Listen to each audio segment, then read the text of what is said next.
In this video, I'm going to tell you what the redefine pattern is, how you can use it and to your advantage to persuade people. And what the redefine pattern is it changes the direction of a person's thought.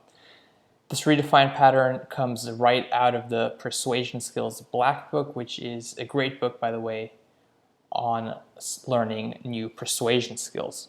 Okay, so let's look at some use cases of this pattern. So you can use this in arguments where your opponent is stuck and harping on one thought and divert his or her attention to another thought that is more in your advantage. You can use it in sales when your customer comes up with an objection but you want to talk about the benefits. Or as a trainer or teacher where your class is just starting to go off topic and you want to bring them back to the topic you want to talk about. And there are millions of other use cases, but the issue here is not how many use cases I can come up with, but how you will be able to apply this technique in your everyday life. So let's look what this pattern actually is and how it works. So the pattern goes like this. The issue isn't X, but Y, and that means. And at the end here, the and that means can also be replaced by a question. So let me give you an example of this. In sales, you can say, let's say someone let's say you're a Volvo dealer, and a family comes, and the father says, kind of mentions that the car is pretty ugly, which Volvos are. So what you could say is the issue isn't that the car is ugly, but that your family is safe when you have an accident. And then you can follow that up by either that means. So you can say the issue isn't that the car is ugly, but that your family is safe when you have an accident. That means that this car will keep your family safe. Or what I prefer is to use a question. So you could use it like this. The issue isn't that the car is ugly, but that your family is safe when you have an accident. The safety of your family is important, right? Or the safety of your family is the most important thing. Isn't that correct? And if you ask, the nice thing about asking these kinds of questions is they have to answer yes, because in this scenario, let's say the father of the family is there. If he says like, oh no, the look of the car is a lot more important than the safety of my family, the wife would get pretty mad, I think. So this is one example. Let's go to the next one. In an interview, let's say you're being interviewed, and the guy interviewing you is kind of harping about how you don't have that much experience in the industry. Let's say it's IT. What you could say is, the issue isn't how many years of experience I've had in the IT industry, but how fast I am able to pick up new skills since the IT landscape moves so quickly. Isn't that right? So here you divert the attention from that you don't have any experience, from there to that's not really important, but what's more important is that you can pick up new skills rather quickly.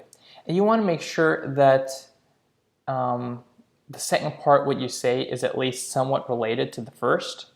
If you say everything with conviction, sometimes people won't even question you, but the closer related it is, the better. So here it makes a lot of sense.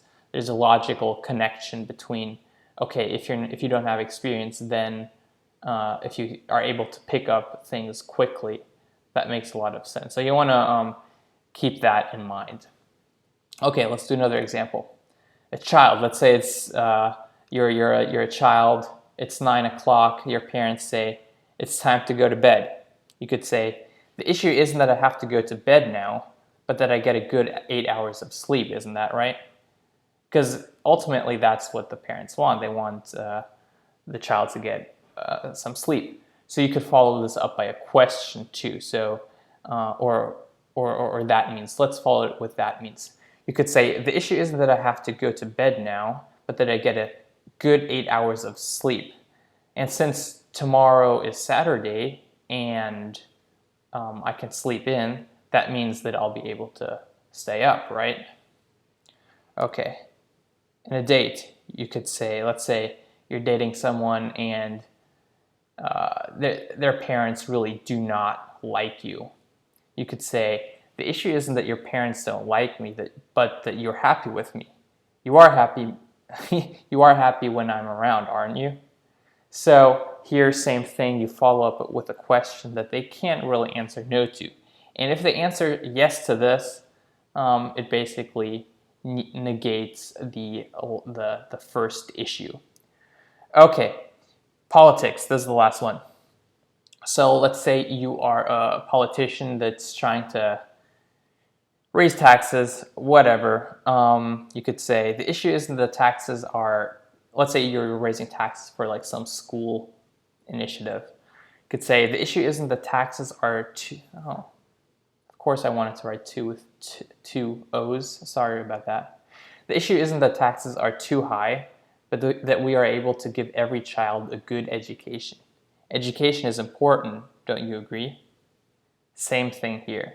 Say the issue isn't X, but Y, and then you follow up with a question that they basically have to answer yes to. Like no one would say education isn't important. Okay, so now it's your turn. The only way to ingrain these patterns is to use them in everyday life in all kinds of scenarios. So what I want you to do is to just leave a comment with one pattern, one redefined pattern that you could use in everyday life.